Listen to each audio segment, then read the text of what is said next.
Hey guys, tonight we wander into the dim-lit heart of Palermo, a city that breathes history from every stone and whispers secrets in every alley. The air is thick with sea salt drifting in from the harbor, mixed with the aroma of late-night espresso. Neon flickers over shuttered shops, and somewhere in the distance, a Vespa engine hums like an anxious heartbeat. This is the stage where men live half in shadow, where power is passed as quietly as a folded note across a table. And it's here we find tonight's reluctant regent, Benedetto Capizzi, a man whose name most outside Sicily would barely recognize, yet within certain circles it stirred tension like a knife dragged across glass. You probably won't survive a night in his Palermo, not if you crossed the wrong threshold or chose the wrong friend to sit beside. So, before you get comfortable, take a moment to like the video and subscribe, but only if you genuinely enjoy what I do here. And if you're with me already, drop your location and local time in the comments. It's always a wonder to see how far these stories drift across the night. Now dim the lights, maybe turn on a fan for that soft background hum, and let's ease into tonight's journey together. Palermo wakes uneasy, and the streets know it before the newspapers dare to print it.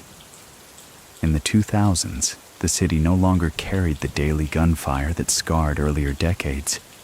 Yet beneath the surface, the structure of power remained intact, only quieter, more patient.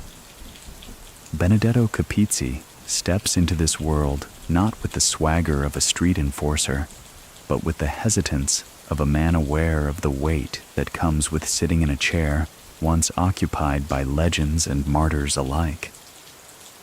His path begins in modest surroundings, rooted in Palermo's narrow lanes, where voices carried farther than footsteps and reputations were sculpted in silence.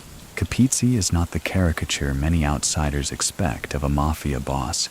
He is neither flamboyant nor reckless.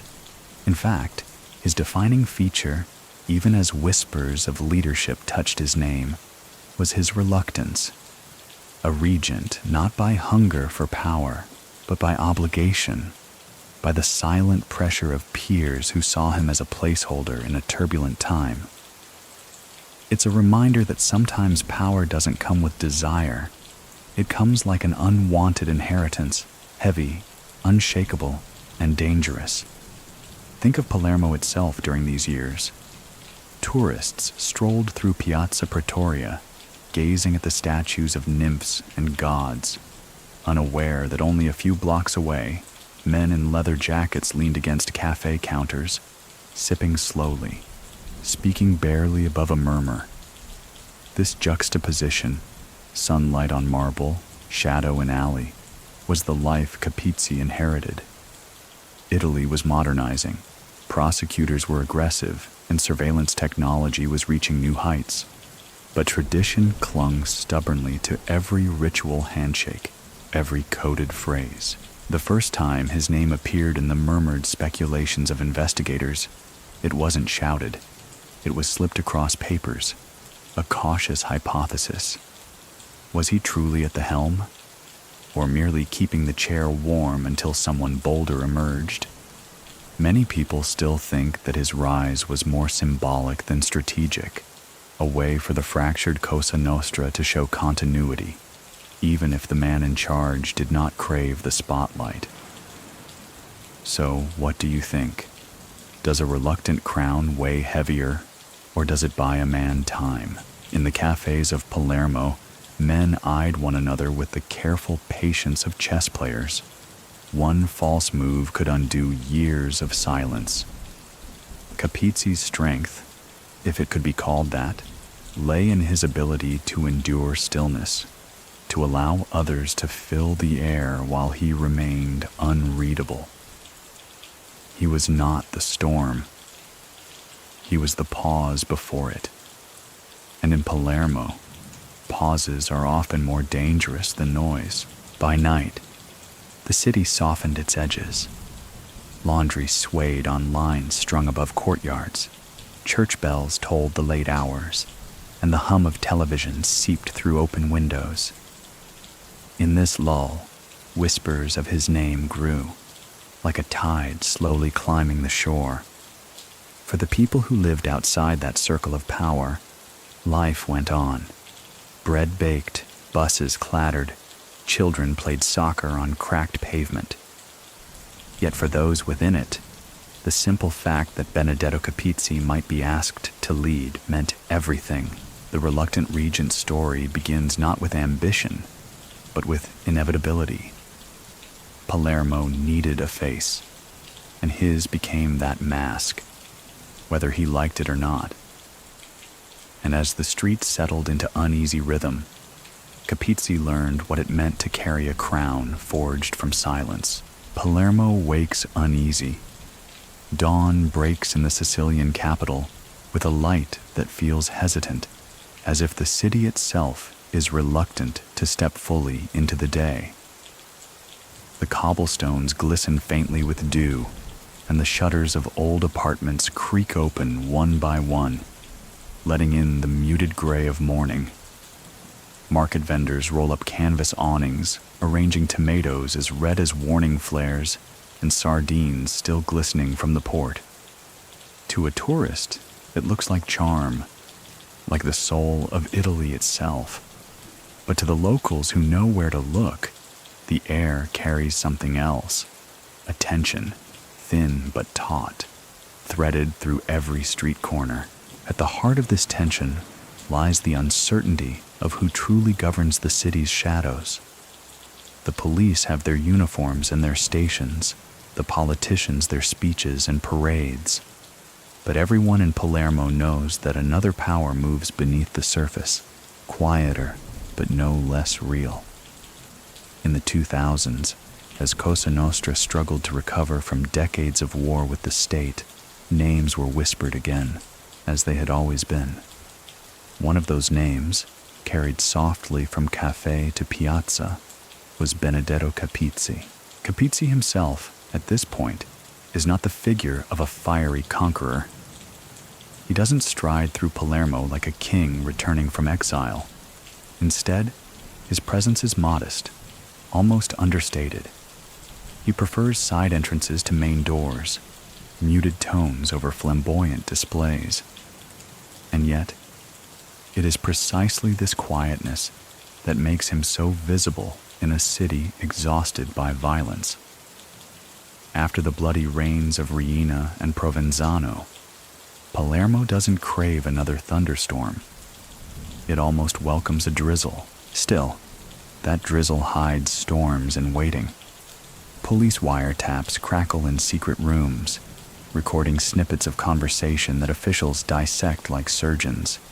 They hear names, dates, hints of meetings. They hear the uncertainty in men's voices when Capizzi's name surfaces. Is he really in charge? Or is he a caretaker, a temporary figure meant to keep the facade of order intact? Many people still think that his title of Regent was less about command and more about compromise, the kind of middle ground chosen when no one else can agree. So again, we wonder, does compromise breed stability, or does it simply delay the inevitable clash? A walk through the streets in these years reveals how the city itself reflects this duality. On Via Maqueda, students gather at cafes with textbooks open, laughing as they wave espresso cups like banners of youth. Around the corner, older men sit beneath faded awnings, their suits pressed, their eyes sharper than their smiles. One group lives in the sunlight of Sicily's future, the other in the half-shadow of its history. And somehow, Benedetto Capizzi belongs more to the latter, though he wears the weight of his role without the theatrics that defined so many of his predecessors. There's a moment recalled by neighbors. Capizzi, leaving his home, briefcase in hand, as if heading to a modest office job. He nods to a neighbor watering plants, accepts a loaf of bread offered by another. To an outsider, he looks like any respectable man in Palermo. But those who knew the signs, the subtle shift in who greeted him first, the silence that followed him after he passed, understood that leadership in the Sicilian underworld is rarely announced. It's acknowledged in the pauses, in who speaks after whom, in how many times a man repeats himself. The state, meanwhile, keeps watch with growing patience. Italy in the 2000s is no stranger to corruption trials, to magistrates under protection, to armored vehicles rumbling through narrow streets like unwanted guests.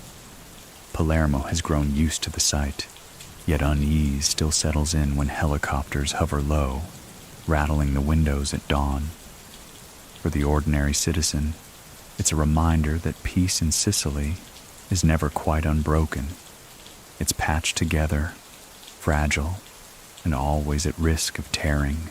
Capizzi, by all accounts, did not crave such spotlight. He was older, steady, deliberate.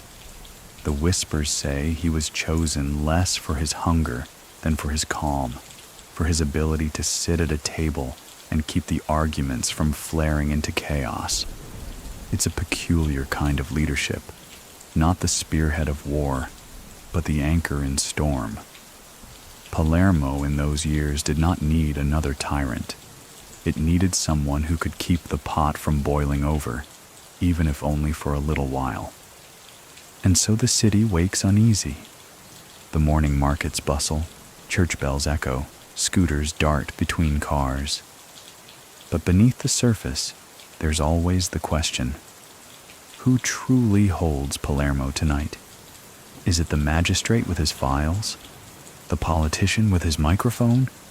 Or is it the man who walks with modest steps, yet carries a regent's burden on his shoulders, whether he admits it or not? The reluctant regent, Benedetto Capizzi, enters the stage not like a man stepping into glory, but like someone nudged forward when he would rather remain in the second row. Born in Palermo, his roots are stitched into the soil of Sicily, where every neighborhood carries its own memory of struggle, silence, and whispered allegiances. By the 2000s, his name had been mentioned often enough in judicial reports and in the corridors of old cafes that he could no longer pretend to be invisible.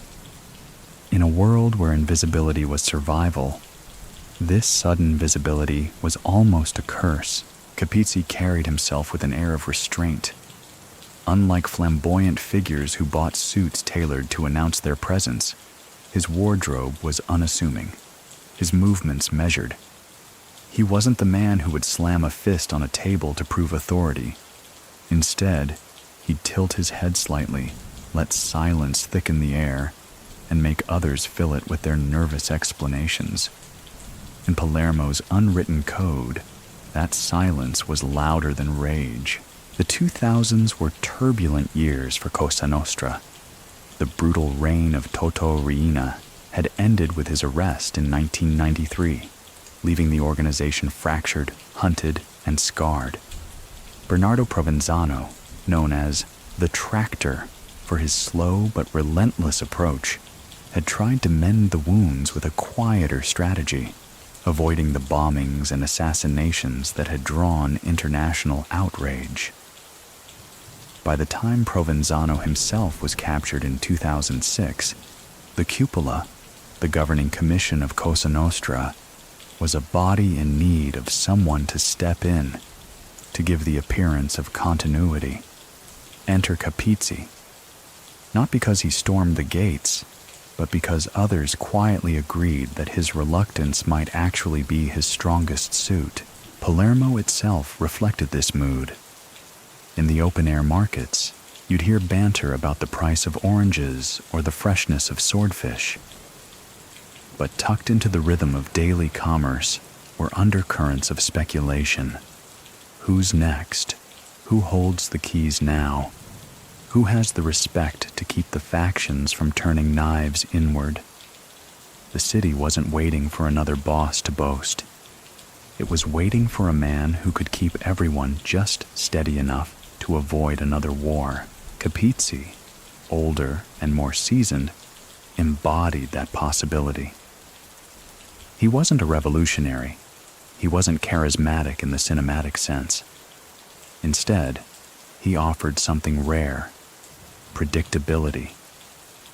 And in an organization where unpredictability had brought only funerals and prison terms, predictability felt like oxygen.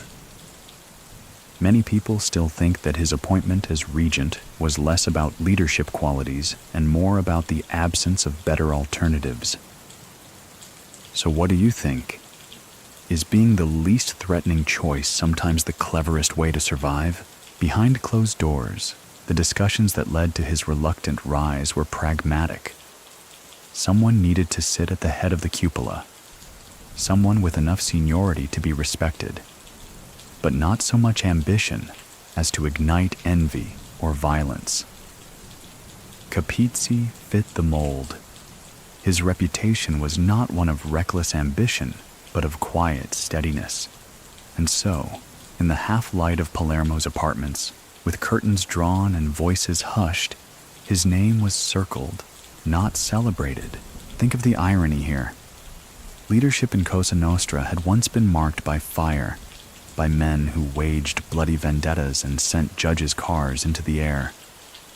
But now, leadership was entrusted to a man whose defining trait was hesitation. Palermo had shifted, not entirely by choice, but by exhaustion.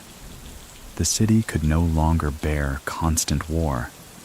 It sought someone who could hold the balance, if only temporarily. Capizzi must have known the danger. To accept the regency was to carry a target on his back, both from the state and from rivals within. And yet, he could not decline. Refusal itself would have been seen as weakness, an insult to those who had placed their cautious trust in him. The reluctant regent was not so much crowned as cornered. Neighbors remember him as polite, soft-spoken, even kind. He would greet people in stairwells, accept a handshake at the bakery, nod respectfully to the elderly. This facade of ordinariness was both shield and sword. The less one stood out, the harder it was for prosecutors to build a case, and the harder it was for rivals to accuse him of arrogance. But behind that ordinariness lurked the truth.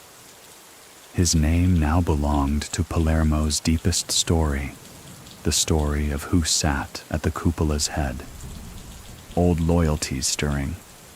Echoes of Cosa Nostra's fractured lines rumble through Palermo like faint tremors beneath cobblestone streets. By the time Benedetto Capizzi steps into reluctant prominence, the Mafia's foundation has been shaken by years of trials, betrayals, and state crackdowns. The Maxi trial of the late 1980s still casts a shadow. Whole generations of men were locked away, their names inked permanently into court archives. Families once bound by oaths now found themselves divided, some turning to cooperation with the state, others clinging desperately to silence. Capizzi inherits this world not as a conqueror, but as a caretaker of fading bonds. Imagine sitting at a table where every man around you remembers a different version of the same oath. One swears loyalty to the memory of Reina, another insists Provenzano's strategy of quiet infiltration is the only path. And Capizzi, older and softer spoken, is expected to reconcile these memories into something resembling unity. His reluctance doesn't vanish here. It becomes the very lens through which he navigates the fractured loyalties pressing in on all sides. Historical fact gives us the weight of context. Cosa Nostra in the 2000s wasn't just a local affair. Its network stretched through northern Italy, Germany, and even into North America. Palermo was not a closed circle. It was a hub in a wheel that touched the world. And those old loyalties, forged in blood and sealed in handshakes decades earlier, still influenced how men whispered his name. Some remembered him as reliable, trustworthy, safe. Others thought him too soft, too hesitant to hold the line. Many people still think that he was placed in the cupola to appease factions, to serve as a compromise rather than a leader. That very perception is what kept the old loyalties alive, because compromise never truly satisfies anyone. Picture an evening in Palermo, the kind where golden light fades behind tiled rooftops and conversations thicken with cigarette smoke. At a small table in a neighborhood trattoria, men from different clans sit stiffly. Each gesture is calculated. Who pours the wine? Who breaks the bread? Who speaks first? To them, loyalty is not sentiment, it's survival. And in Capizzi's presence, they test those bonds. Will he lean toward Provenzano's men? Will he give respect to those who suffered under Riina? Will he acknowledge the newer generation eager to step forward? His reluctance, paradoxically, buys him time.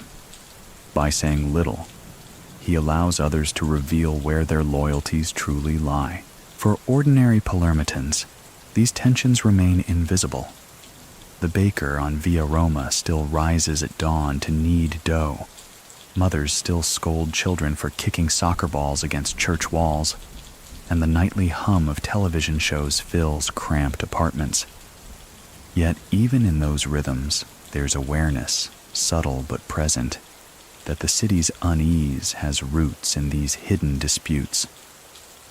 Palermo has learned to sense when old ghosts stir, when the weight of Cosa Nostra shifts slightly, as though chairs at an unseen table scrape against stone. Capizzi's reluctance does not make him immune to these ghosts. If anything, it magnifies his burden.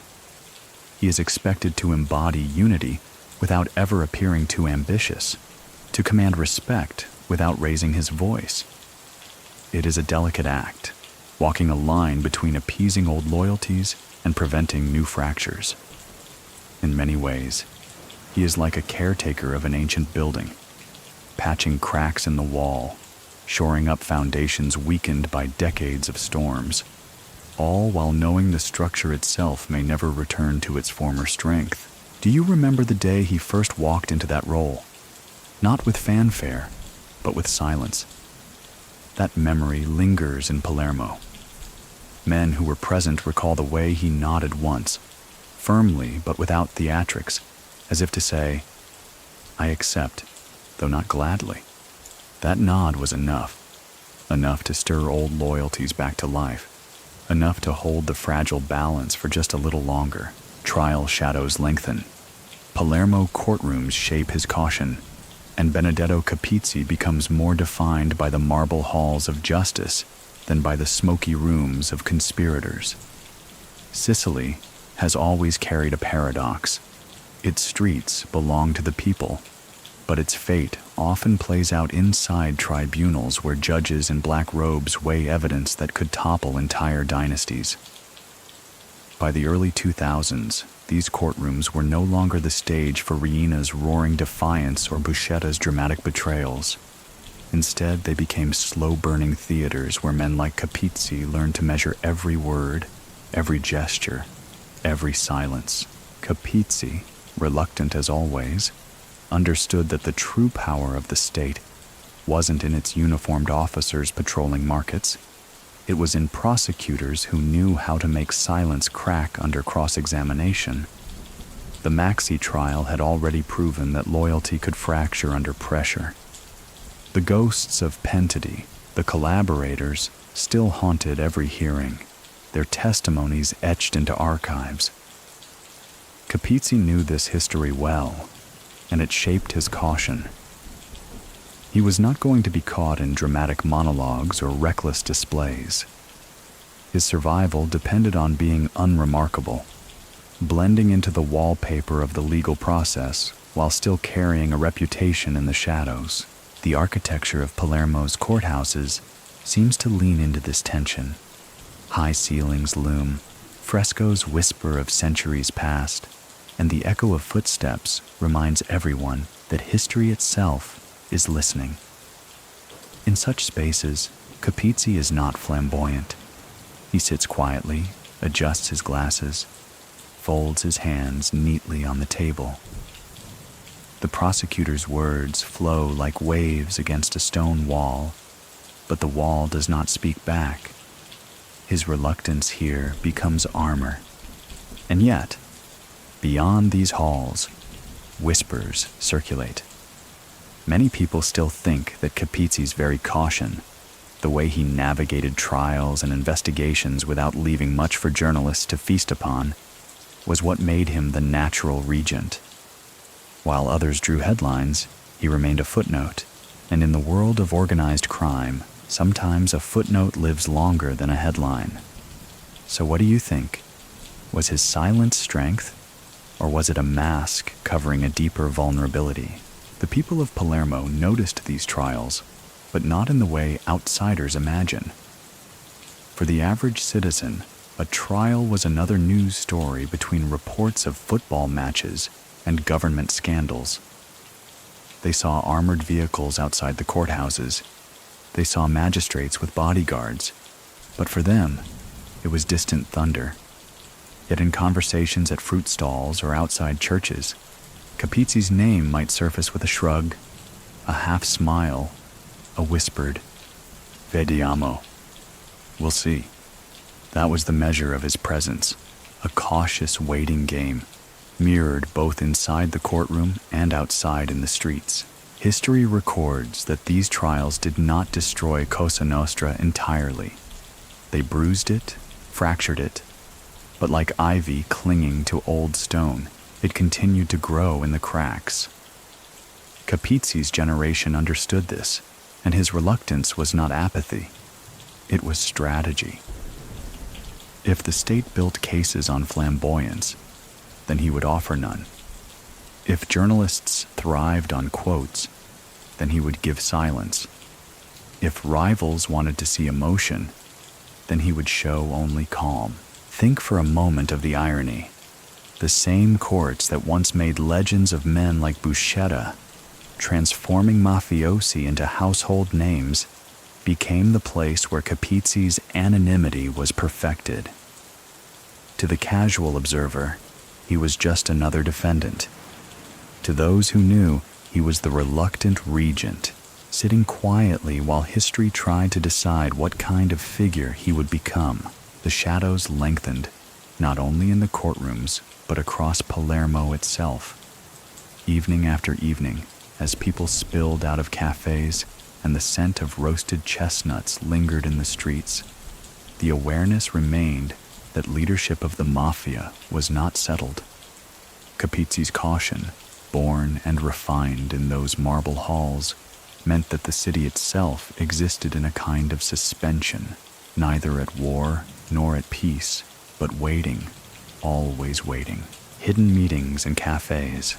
Men whisper behind glass fronts, and in Palermo, those whispers weigh more than speeches from podiums. The cafes are not grand establishments with gilded chandeliers. They are narrow, dimly lit places where the hiss of an espresso machine masks sentences that could change lives. To outsiders, these cafes are symbols of Italian leisure, where old men play cards and tourists sip cappuccinos too late in the day. But to those who know, they are arenas of negotiation, safer than back alleys, because the hum of conversation and clinking cups provide a cover no deserted street can. Benedetto Capizzi prefers such places. He doesn't thrive in flashy villas or crowded banquets. Instead, his style is to sit at a corner table, his back to the wall, a glass of mineral water before him. He is not a man who gestures wildly. His movements are small, deliberate. He listens more than he speaks. The other men know this silence isn't weakness. In fact, it makes them speak more, offering information in the gaps, like gamblers too eager to prove their trust. Picture a cafe on Via Roma in the mid-2000s. The morning sun filters through streaked glass, casting light across polished counters. Young baristas chatter as they wipe cups clean, oblivious to the weight of the conversations at the back. Capizzi leans slightly forward, his voice low, his tone unhurried. A rival from another quarter nods, shifting uncomfortably, while two others pretend to stir sugar, eyes fixed on the swirl as if afraid to meet his gaze. The moment lasts only minutes, yet decisions ripple outward. Who gets a contract? Who steps back from a street? Who should be watched more closely? This is the theater of Cosa Nostra in the 2000s, not the gunfights of the 80s, not the bombings of the early 90s, but quiet diplomacy over porcelain cups. It is less cinematic, but more enduring, because survival depends on avoiding spectacle. Capizzi embodies this shift. He knows the state's ears are everywhere. Microphones in cars, recorders in lampposts, wiretaps hidden in walls. His strength is in speaking rarely, keeping sentences short enough that even intercepted, they reveal little. And yet, even here, his reluctance shows. He does not dominate the room. He doesn't crack jokes to ease tension or pound the table to assert control. Instead, he lets silence swell. In Sicilian culture, silence has a gravity of its own. A pause can mean disapproval, patience, or a threat, depending on the listener's imagination. Capizzi lets others interpret the silence, and in doing so, he wields it more effectively than words. Many people still think that these cafe meetings symbolized not his authority, but his role as caretaker, a placeholder who kept the machine running while others waited for stronger leadership. But that underestimates the power of simply keeping things steady. In a fractured Palermo, continuity itself was a form of dominance. If everyone still gathered when Capizzi called, if men still leaned in to hear what little he said, then perhaps reluctant leadership was leadership enough. Meanwhile, ordinary patrons come and go, barely aware of the undercurrents. A mother with a stroller stops to sip espresso. A delivery boy drops off a bag of bread. Students laugh over exam notes. The cafe lives two lives at once, one innocent and visible, the other veiled and consequential. Palermo has always lived this way, layers of reality stacked one over the other, with only a thin line dividing them. Capizzi's presence in these hidden meetings doesn't ignite fireworks, but it sustains a rhythm. Think back to the days when Palermo was racked by bomb blasts, when funerals became weekly spectacles. Compared to that, the quiet presence of a reluctant regent in a cafe feels almost merciful. The city prefers whispers over explosions. It prefers the murmur of strategy behind glass to the echo of gunshots in narrow streets. Capizzi, for all his hesitation, offers that. He may not relish the role, but in those hidden meetings, he becomes the still point around which the uneasy wheel of Palermo continues to turn. The cupola restored, Capizzi pressed into fragile leadership. By the mid-2000s, whispers began to gather into something more solid. The cupola, long fractured by arrests and betrayals, was being pieced back together. Not in grand ceremonies or bloody proclamations, but in hushed agreements passed hand to hand, as though rebuilding a fragile relic from shards. Benedetto Capizzi, older and seasoned, found himself placed at the center of this reconstruction, not because he clamored for it, but because others nudged him forward. Cosa Nostra had always relied on the cupola, the governing body that symbolized unity across Palermo's neighborhoods. It was not only about control, it was about appearance. To the outside world, to rivals in Naples or Calabria, to the state that hunted them relentlessly. The existence of a functioning cupola meant that Sicily's underworld still had order. Without it, the mafia risked looking like a broken empire, reduced to quarrelsome fragments. Capizzi's role as regent, then, was both symbolic and practical, a face that showed continuity and a voice that whispered enough to keep disputes from spiraling. He never wore the title comfortably. Those close to him described him as hesitant, almost weary, as though carrying a weight he hadn't chosen. And yet, his reluctance became a strange asset. Unlike Riina, who brought down fire with his brutality, or Provenzano, who ruled like a shadow from the hills, Capizzi ruled by not ruling too much. He pressed factions together gently, reminding them that survival meant patience, that the state's eyes were sharper than ever. Picture him at a discreet gathering in a suburban villa, shutters drawn against the Sicilian sun. Men sit in a circle, each one representing a piece of Palermo's puzzle. Cigarette smoke coils above their heads, and the hum of a refrigerator is the loudest sound between pauses. Capizzi does not give orders like a general. He listens, lets arguments simmer, then cuts them off with a single phrase. Quiet, almost dismissive, yet final. Those who expect fireworks leave disappointed. Those who value stability find reassurance. This is the restoration of the cupola, fragile, tentative, built on compromises.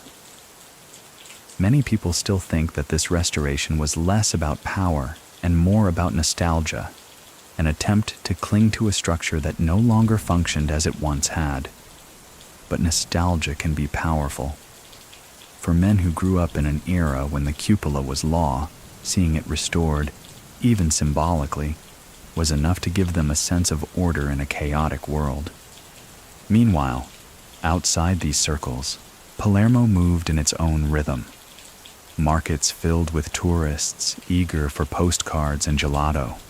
School children rehearsed songs for spring festivals, and fishermen hauled in nets at dawn.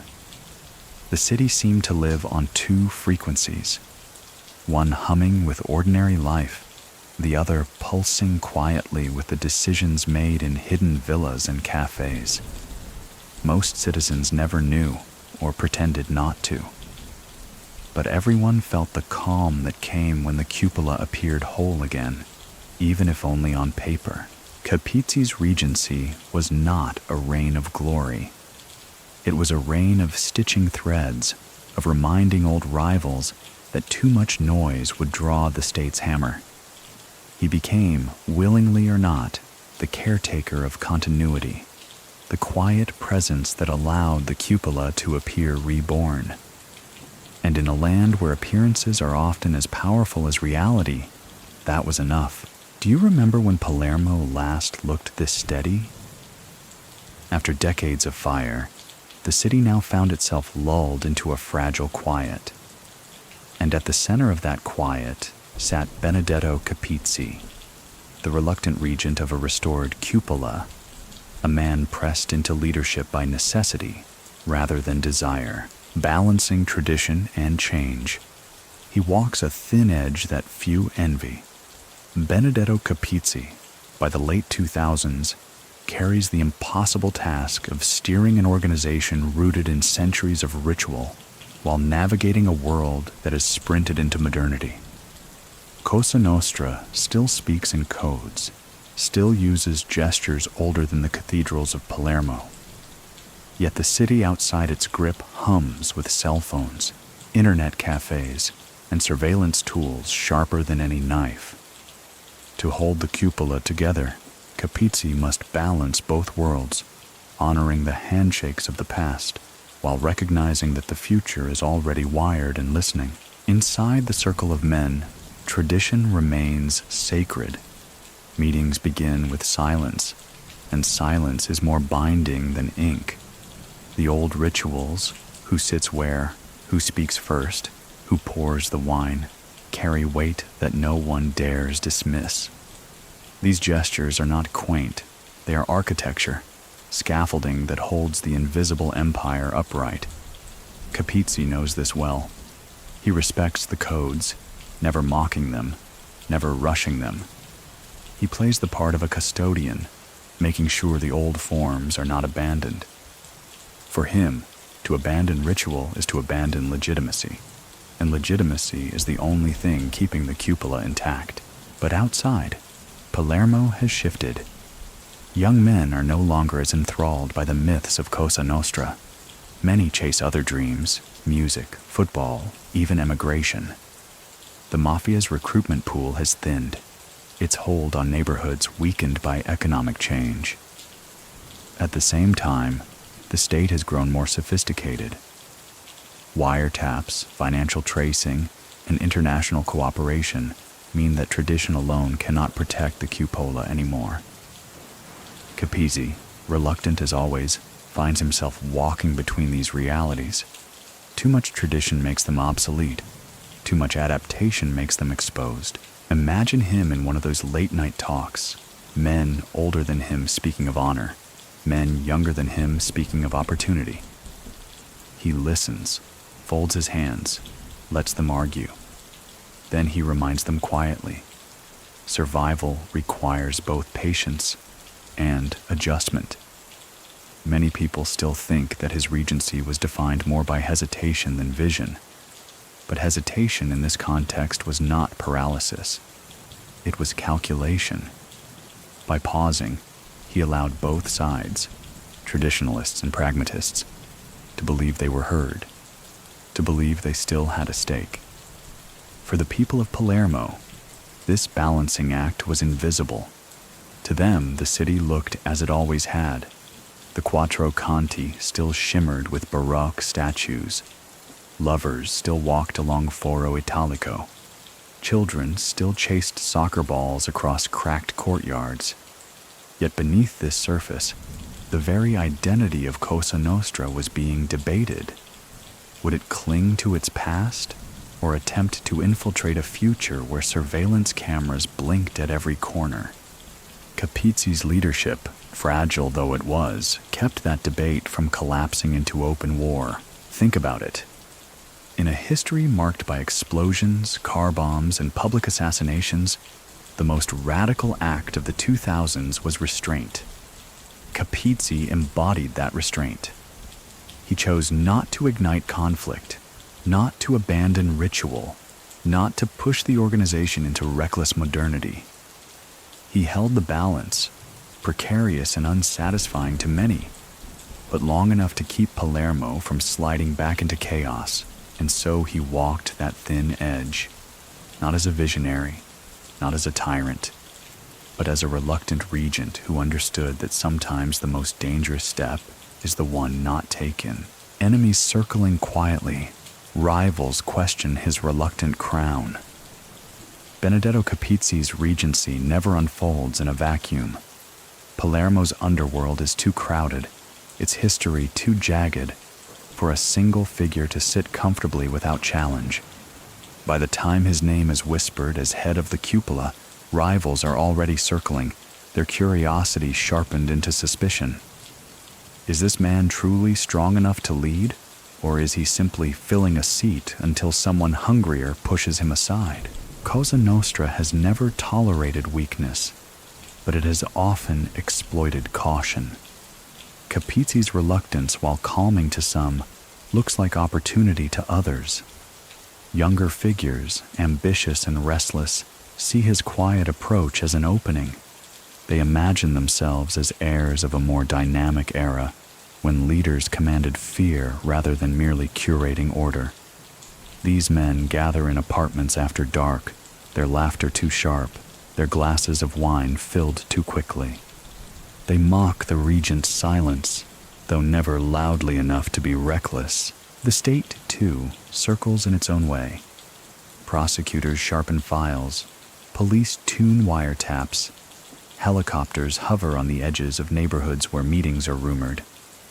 Every whisper about Capizzi becomes a thread pulled, an excuse for surveillance. To the state, his regency is not a pause. It's proof that Cosa Nostra is still alive. They watch him as carefully as his rivals do. Historical fact sharpens the context. Palermo in the 2000s was filled with investigations targeting reconstruction of the cupola, Operation Gotha being one of the most notable.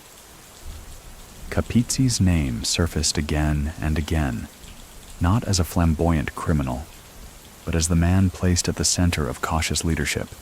He may not roar like Raina, but prosecutors knew that whispers can be just as dangerous. Inside the organization, doubt grows. Many people still think that his rivals never saw him as legitimate, that they tolerated his regency only to avoid open war.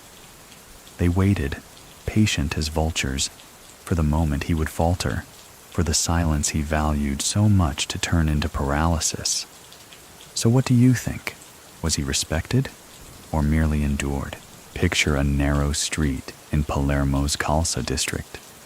Night settles in, shutters drawn, the only lights spilling from a single cafe window. Inside, Capizzi sits with two men who speak too quickly, as though rehearsing loyalty. Outside, another car idles, its occupants noting the time, the faces, the way Capizzi stirs his coffee without speaking. The rivals do not need to confront him directly.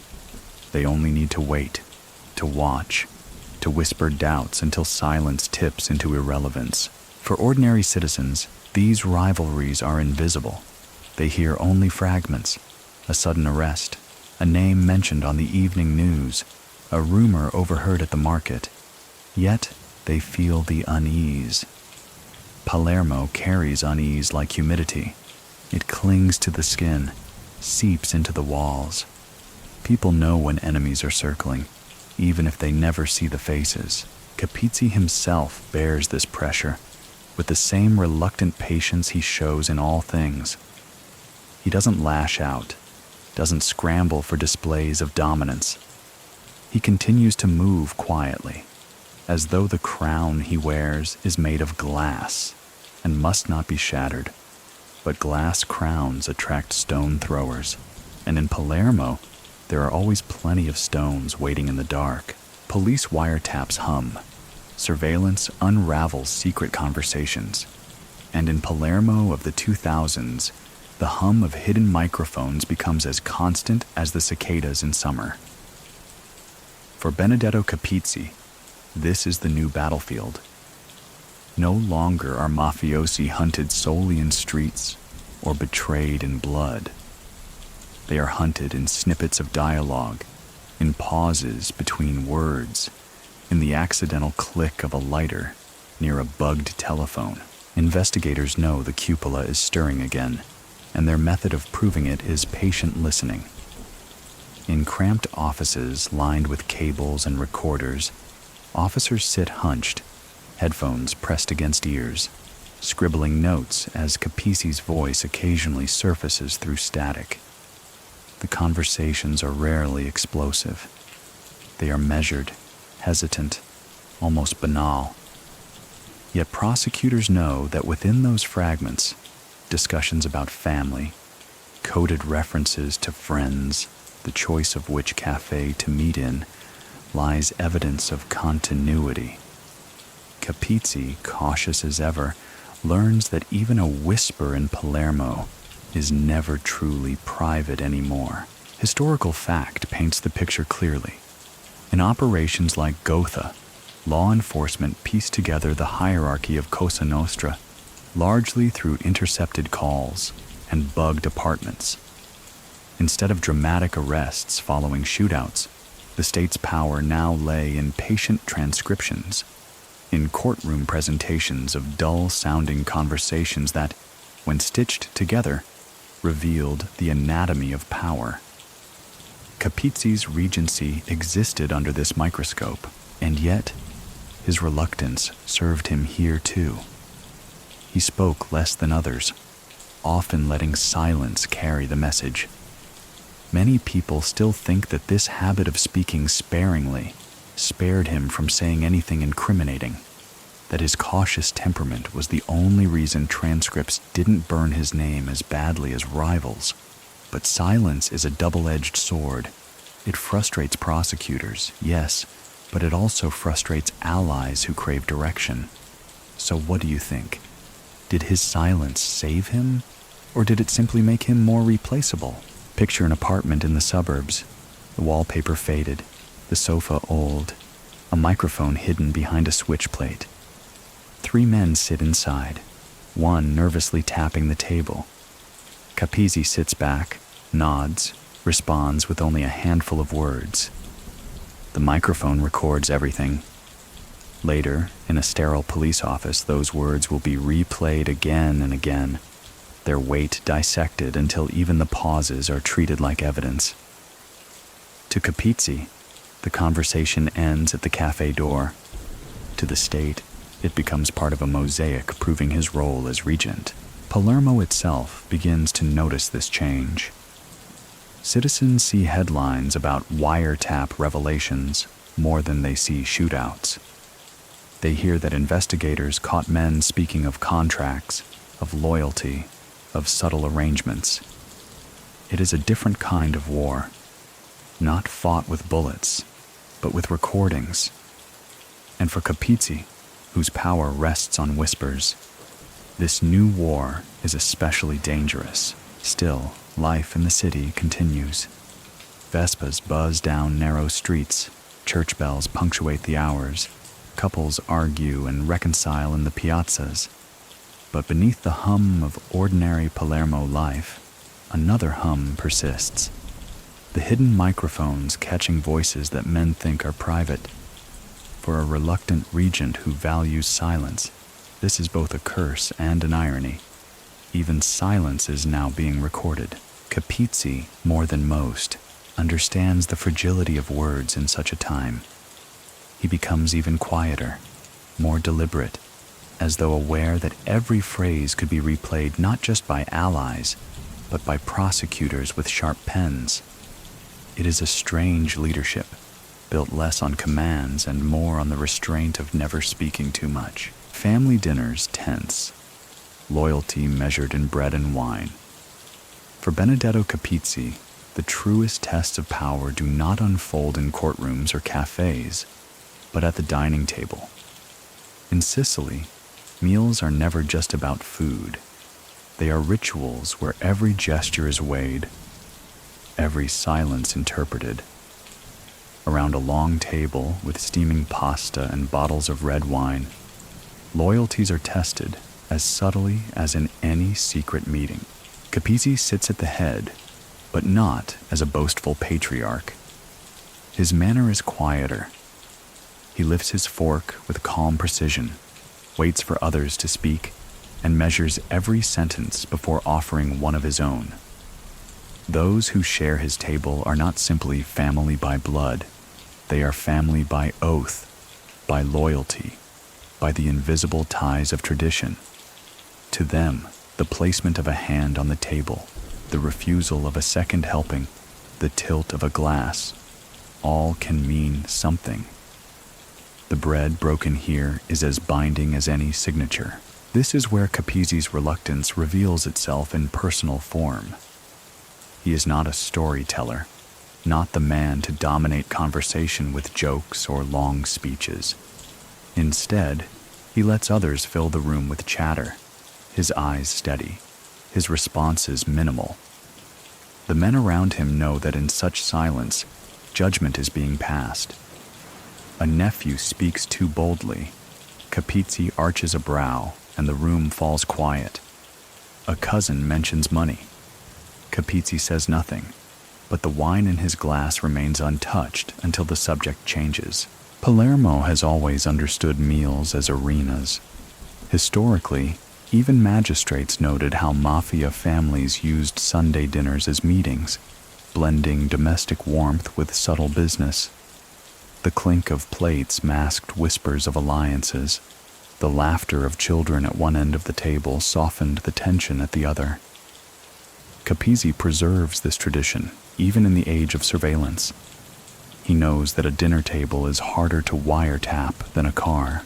Many people still think that these dinners showed him less as a leader and more as a caretaker, someone maintaining appearances rather than enforcing authority. Yet appearances themselves carry power. If men kept showing up, if wine kept being poured, then Capizzi's role as regent remained intact.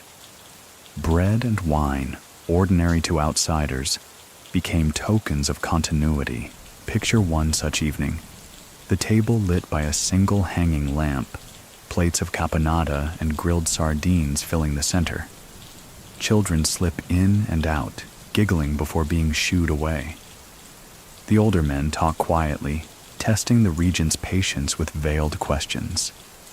Capizzi answers sparingly, but his restraint becomes the punctuation. A nod replaces a command. A refusal to eat more becomes a sign that the subject is closed. Outside, Palermo hums as usual.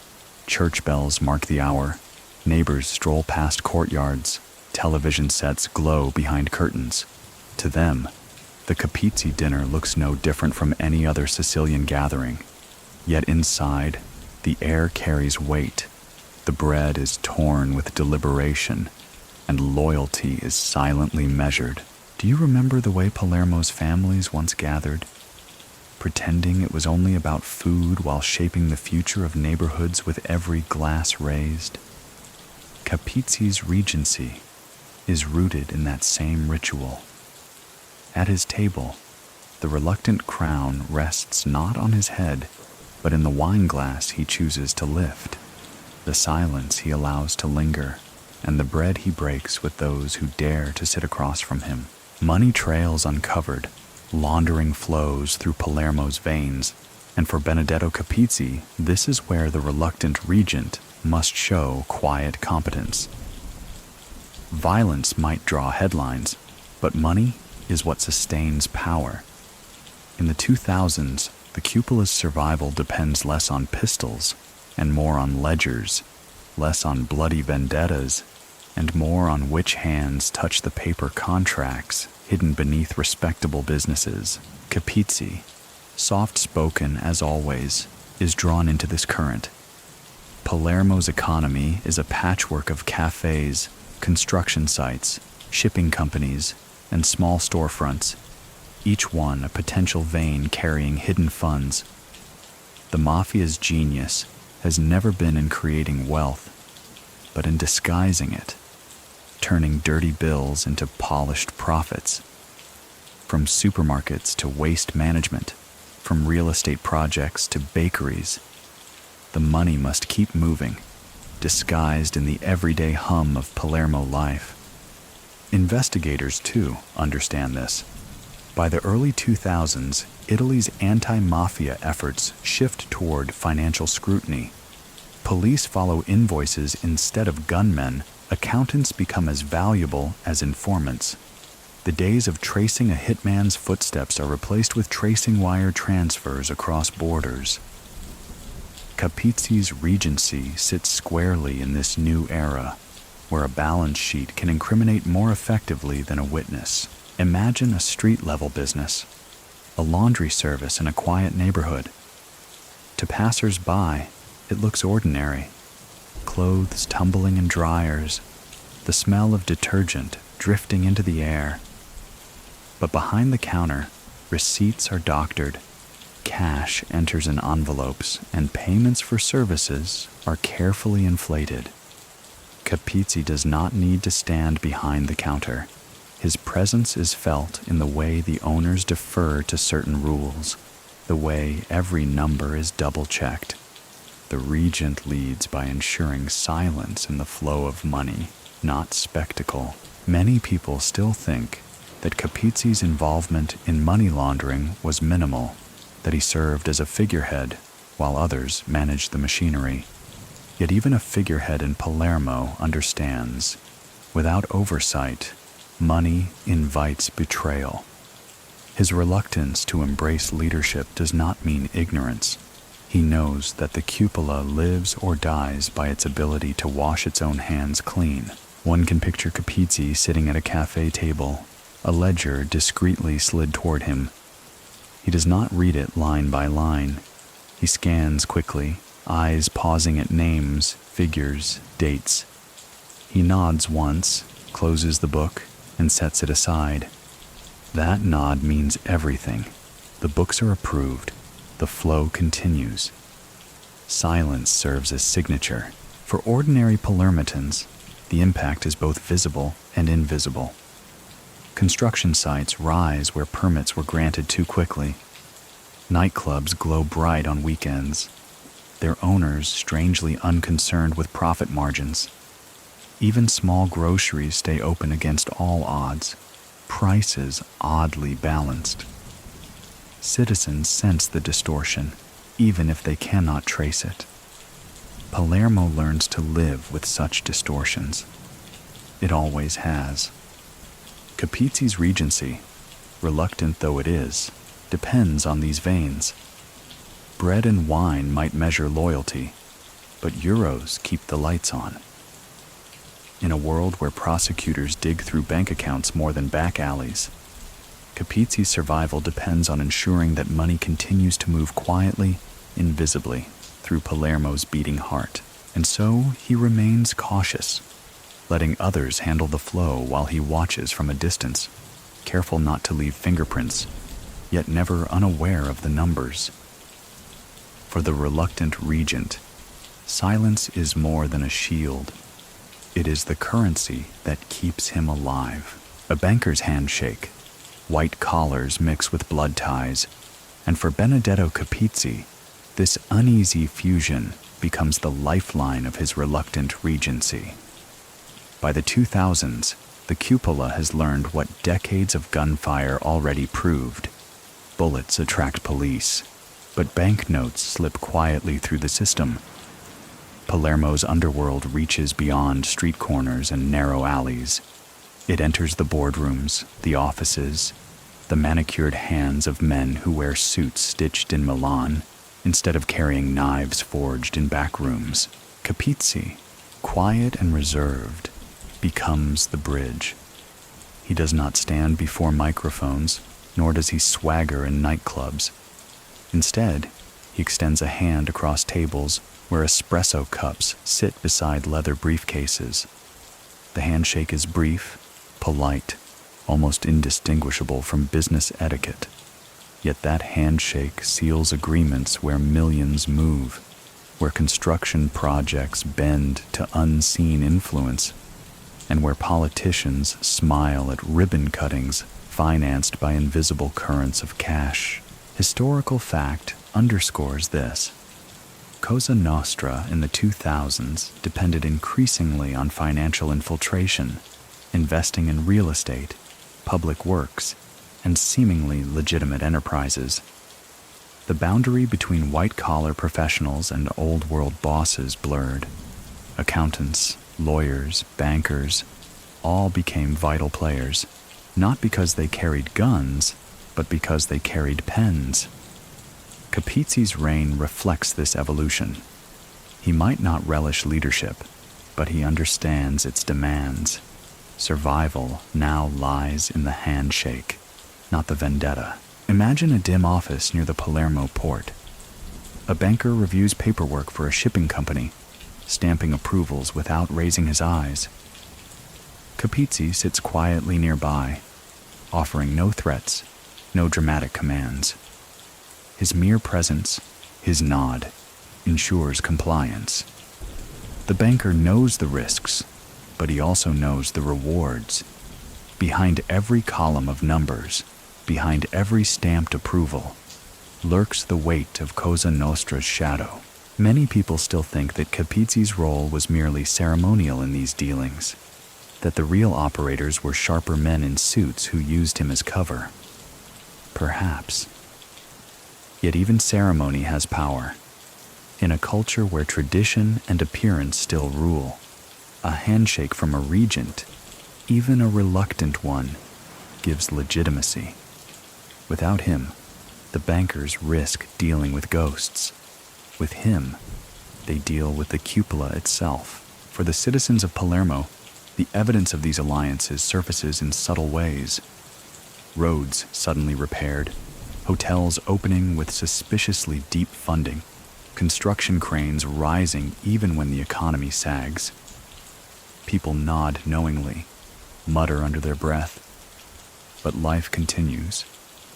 Palermo has long lived with the blurred line between public works and private pockets. Capizzi's reluctance lingers in these moments. He does not crave the thrill of wheeling and dealing with white-collar elites, but he cannot ignore the necessity.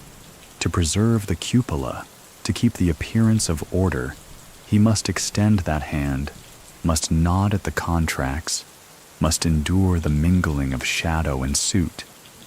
And so he does, quietly, as always, his silence binding deals as firmly as any signature. Do you remember when Palermo's power shifted from the gun to the handshake? That shift defines Capizzi's chapter. He is not the architect of the change, but he is its reluctant steward, ensuring that in this new world of polished shoes and pressed suits, the cupola still leaves its mark. The Regent hesitates. Choices made under heavy silence. Benedetto Capizzi's style of leadership is marked not by sudden decrees, but by pauses, as though each decision drags against him like a weight. He sits at tables where eyes burn into him, waiting for answers, and often he lets the silence stretch until others grow restless. In that silence, he gauges loyalty, tests patience, and buys himself time. But hesitation carries risks. Men who wait too long begin to doubt, and in Palermo, doubt is as lethal as betrayal. Consider the old guard who survived Rina's storms and Provenzano's shadows. They look at Capizzi and see a man unwilling to dictate the future, a leader who leans too heavily on consensus. Younger men, meanwhile, bristle at his reluctance. They want action, territory, and bold statements. Capizzi gives them restraint, warnings, and soft refusals. His hesitation becomes both shield and curse, protecting him from rashness, but exposing him to whispers that he is weak. Palermo's rhythm in these years mirrors this hesitation. The city itself seems to hover between two states, no longer gripped by the terror of bombs, not yet free from the weight of shadow power. Cafes buzz with gossip, families gather around televisions, and magistrates sharpen their investigations. But beneath it all lies the same question that hangs in Capizzi's pauses. What comes next? Historical fact underscores the fragility of this moment. The state's operations in the 2000s dismantled several high-ranking mafiosi, leaving leadership gaps that demanded filling. Capizzi's regency was, in part, a response to this instability. His hesitation wasn't simply personal. It reflected the uncertainty of an organization struggling to define itself after decades of brutality and retreat. Many people still think that his reluctance wasn't weakness at all, but wisdom. That by hesitating, by refusing to rush decisions, he kept Palermo from sliding back into bloodshed. Others argue the opposite. That hesitation left the cupola stagnant, vulnerable, and ripe for rivals to seize opportunity. So what do you think? Does waiting steady the ship, or let it drift? Picture him in a modest apartment, the curtains drawn tight, cigarette smoke curling into the lamplight.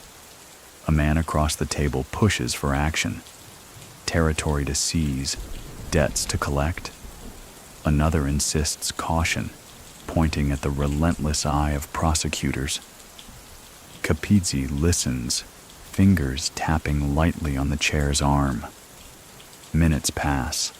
Finally, he leans forward, says only a few words, calm, flat, unhurried. The decision is made, but delivered as if reluctant even to speak it aloud. For citizens outside those rooms, life rolls on. Children play soccer in courtyards, their laughter bouncing off stone walls. Housewives haggle at street markets, priests conduct evening masses, and young couples argue on park benches. Yet the city feels the tension of hesitation. They may not know the details of meetings, but they sense the stillness, the lack of explosions, the eerie quiet. Palermo has lived through enough chaos to recognize when quiet is deliberate. Capizzi, the regent who hesitates, carries his crown like a fragile glass, afraid to drop it, unwilling to grip it too tightly. His leadership is an act of endurance, of waiting longer than his rivals can bear, of making choices only when silence itself begins to ache. Arrest sweeps begin. Helicopters thrum above sleeping rooftops, and Palermo wakes once again to the spectacle it knows too well. For all of Benedetto Capizzi's caution, for all his silences and hesitations, the state moves with a force that no quiet regency can withstand. The early morning raids are timed for maximum impact. Doors splinter, boots pound stairwells, and engines roar overhead. By the time the sun climbs over the domes of Palermo, headlines are already prepared. The cupola has been struck. Capizzi is not dragged from a gun battle or cornered in a hideout like Riina or Provenzano. His arrest, like his leadership, carries the tone of reluctant inevitability. He is escorted quietly, his expression flat, his steps measured, as if even now he refuses to give drama to the moment. The cameras catch his face, not twisted in rage or fear, but calm, almost resigned. Palermo has seen countless mugshots, but Capizzi's adds a peculiar note. The face of a regent who never wanted the crown to begin with.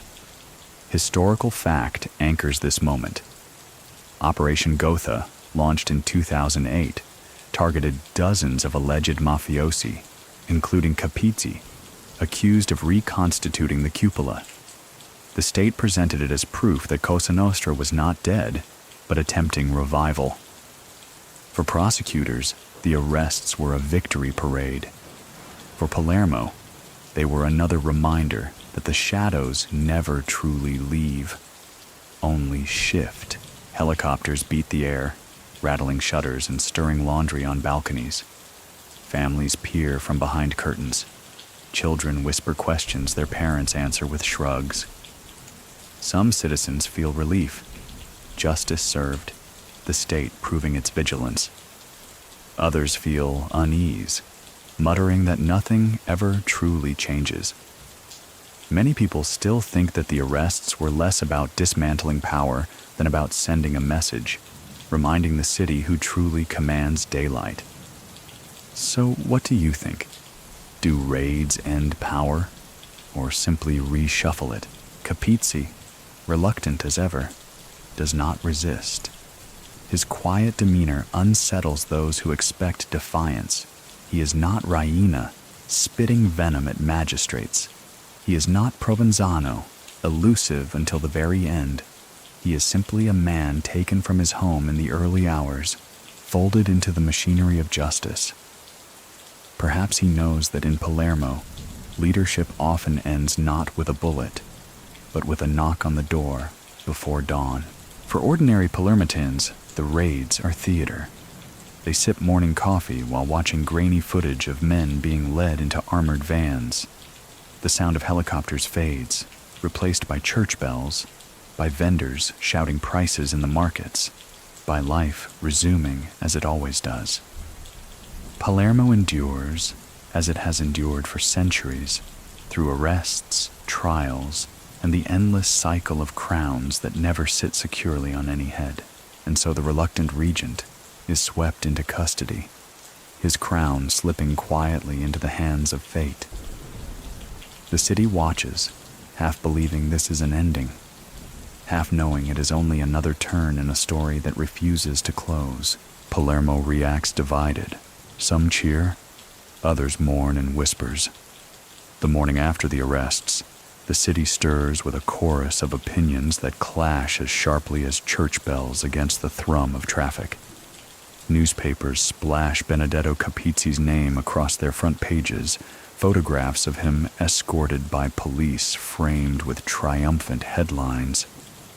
For some Palermitans, this is justice. Another blow struck against a shadow that has loomed too long over their city. For others, especially those whose livelihoods quietly intertwined with the underworld, it is loss, disruption, and the unsettling realization that stability may vanish with him. Markets buzz louder than usual. Vendors shout prices of tomatoes, sardines, and oranges, but between shouts they exchange half-sentences about the raid. A fishmonger mutters that the police only make a show, while the real power slips away unseen. A woman buying bread whispers that perhaps this time Palermo is truly turning a page. The same bag of flour is weighed differently, depending on the hands that hold the scale. In the tight-knit neighborhoods where loyalty runs deeper than law, there is no cheering. There is only silence, a kind of mourning that does not involve black veils or funerals, but shows itself in hushed tones and lingering glances. Capizzi was not loved in the way flamboyant bosses once were, but his presence carried familiarity. To some, his reluctant rule provided calm after years of storms. His arrest feels like a return to uncertainty. Historical fact sharpens the contrast. Operation Gotha in 2008 was hailed by magistrates as proof that the cupola had been reconstructed and swiftly dismantled again. Politicians paraded the arrests as a victory for the state. Yet in Palermo's streets, victory feels abstract. The absence of Capizzi does not fill potholes, does not fix unemployment, does not erase the sense that another will quietly take his place. Many people still think that the public division reflected deeper truths, that Palermo itself is caught between exhaustion with Cosa Nostra and dependence on its hidden structures. Families who benefited from contracts or protection saw the arrest as disruption, while others who had lost brothers and fathers to mafia violence saw it as a long overdue reckoning. So what do you think? Can a city truly rejoice when it knows the shadows never vanish, only shift? Picture a small cafe where men gather as always, newspapers folded on tables, cups clinking against saucers. One man scoffs at the headlines, insisting that tomorrow another regent will rise. Another nods quietly, saying only that the state is stronger now. Capizzi's name is debated over espresso, as though it were a football match result, not the fall of a regent.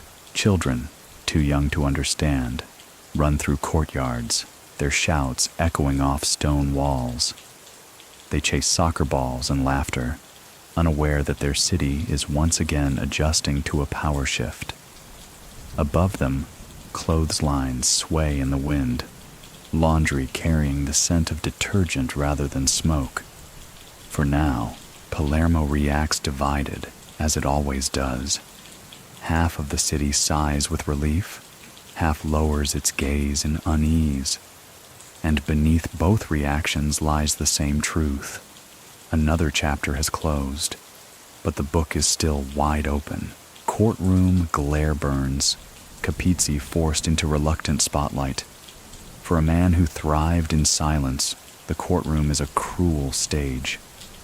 Bright lights flood the chamber, cameras flash from the back, and rows of reporters lean forward with pens poised. Benedetto Capizzi, the reluctant regent, sits where he never wished to be, at the center of public spectacle, a figure stripped of his carefully cultivated invisibility. He does not shout, does not curse, does not pound the table. His demeanor is steady, his eyes lowered, his answers clipped. Yet the very calmness unsettles the room. Journalists scribble that he looks almost indifferent, as though the weight of the cupola's rebirth and collapse were little more than administrative inconvenience. But behind that quiet, he is carrying the knowledge that every word might echo across headlines. Every hesitation might be dissected as strategy. Historical fact underscores the scene. Trials following Operation Gotha aimed to prove that Cosa Nostra had reconstituted its governing body.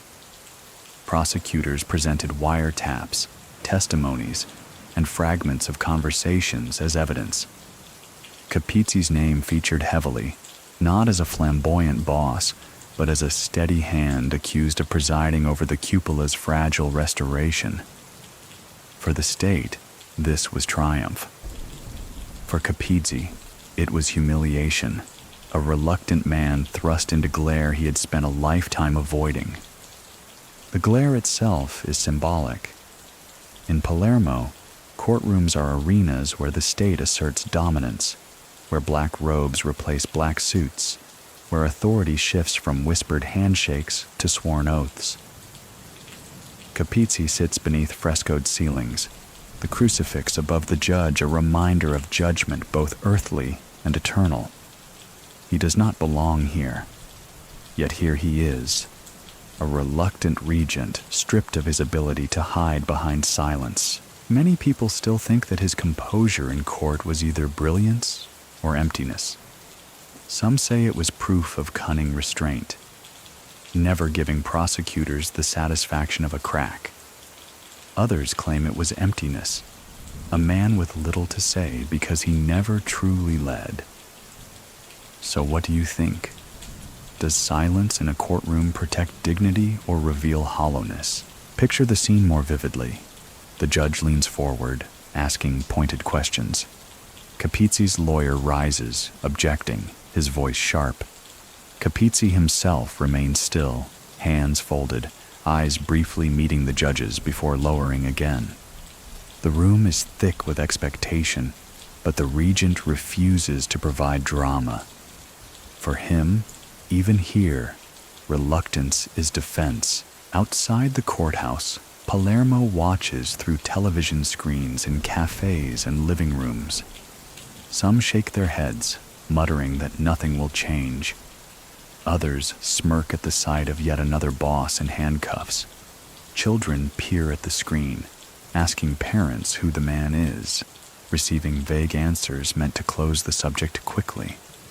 The city absorbs the image, adds it to its long gallery of fallen figures, and carries on.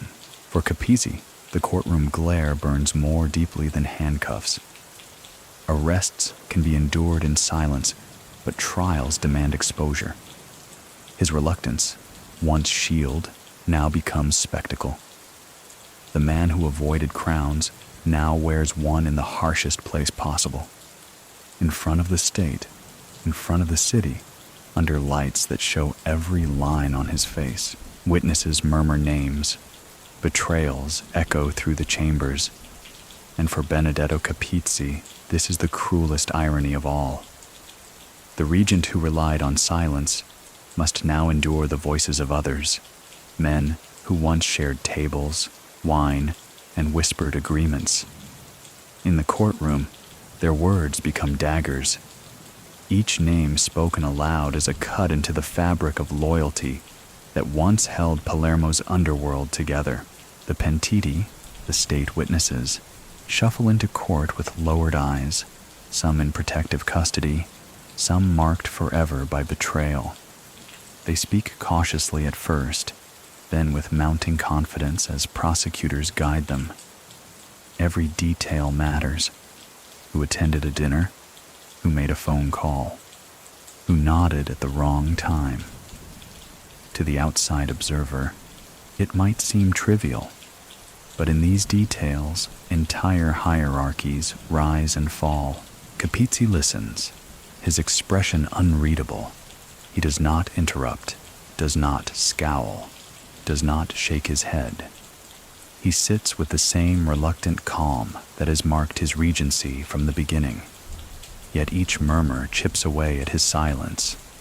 Names once spoken only behind closed doors now echo under frescoed ceilings, recorded in transcripts, printed in newspapers.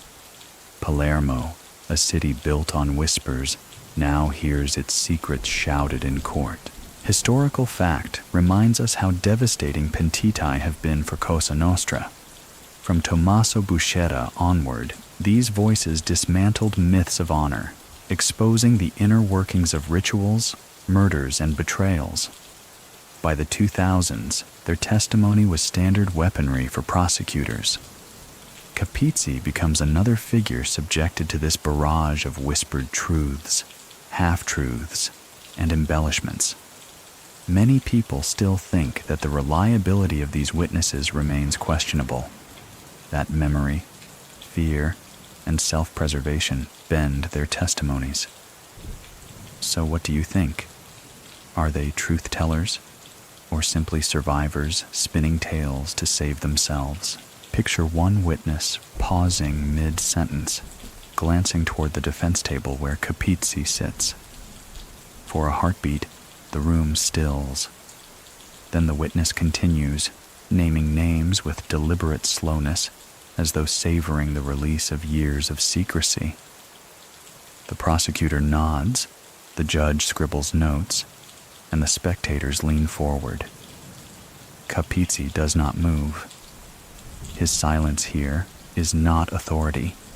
It is endurance. Outside the court, these murmurs ripple across Palermo.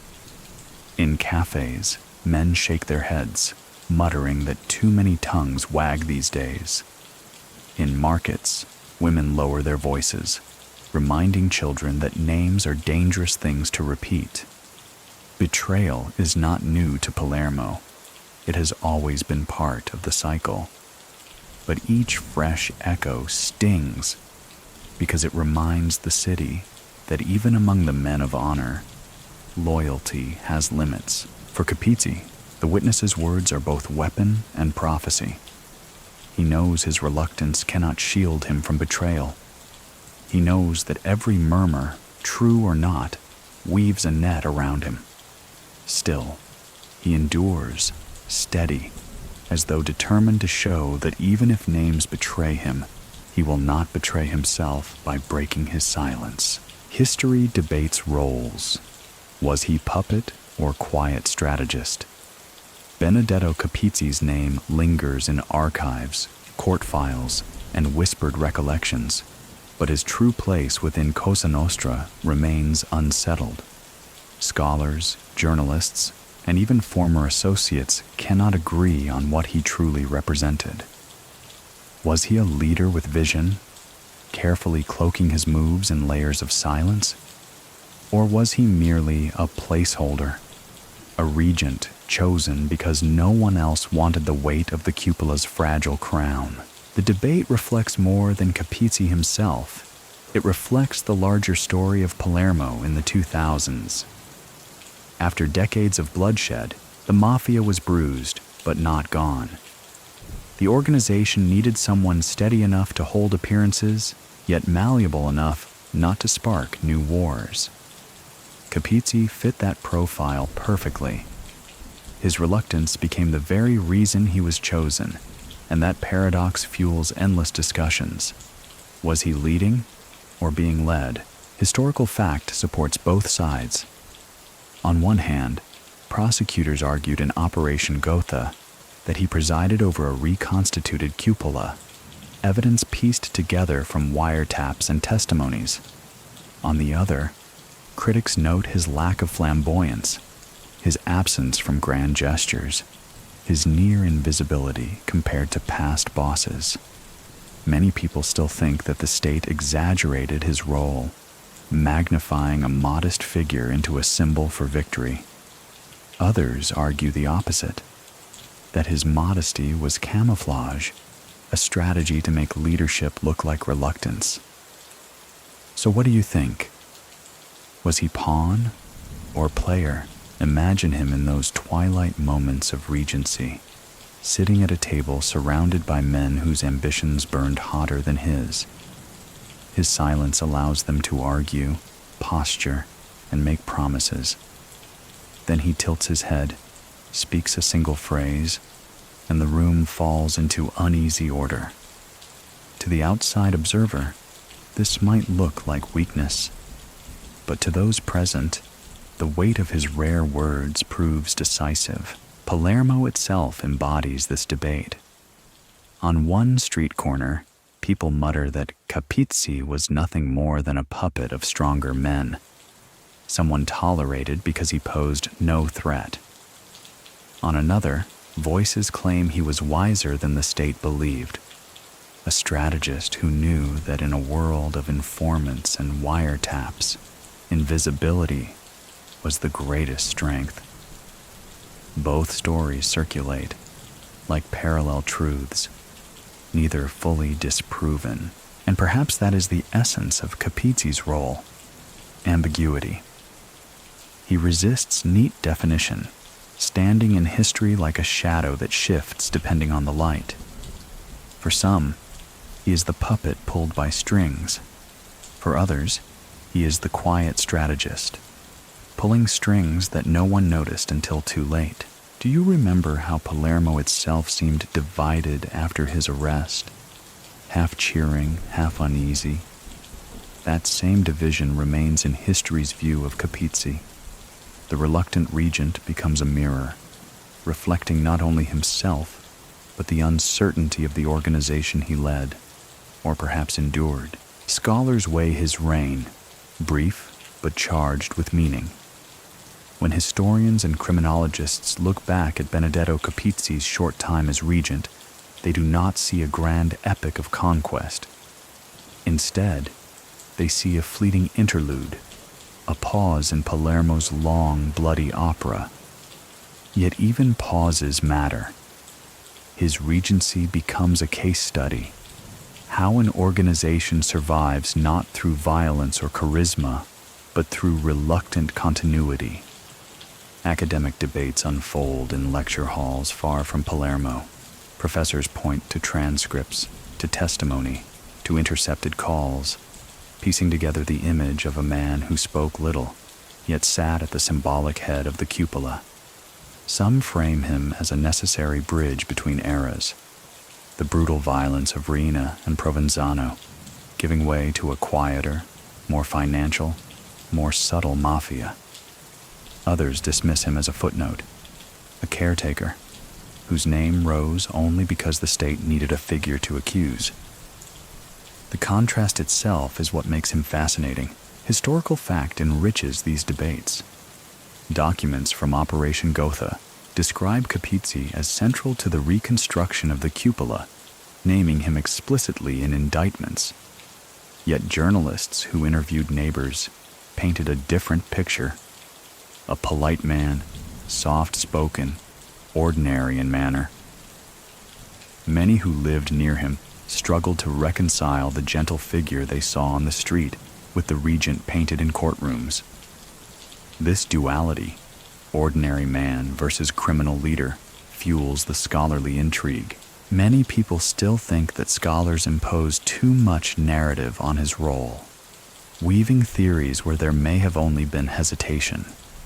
Was he truly reshaping strategy, or merely nodding along to stronger voices? So what do you think? Is history sometimes guilty of inventing meaning where only circumstance exists? Picture a conference room in Rome. PowerPoint slides glowing as a criminologist explains the Capizzi model of reluctant leadership.